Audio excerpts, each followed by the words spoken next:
মানুষ কেন বলে মোদের নারীর নিজস্ব নাই কিছু?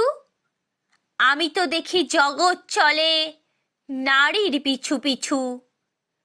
বাপের ঘরের লক্ষ্মী আমি, স্বামীর ঘরে অন্নপূর্ণা, ছেলের ঘরের জননী আমি, আমি ছাড়া সংসার অসম্পূর্ণা।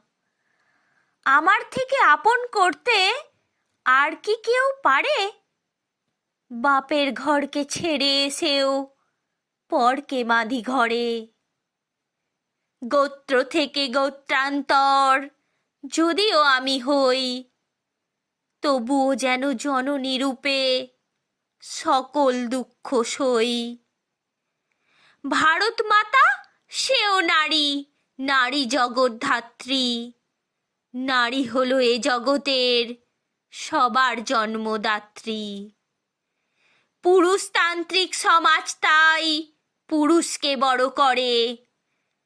জেনে রেখো সেই পুরুষকেই নারী গর্ভে ধারণ করে। মহাকাল আমার পদতলে শায়িত চিরকাল। আমি ছাড়া এ জগৎ সংসার সবই হবে অচল।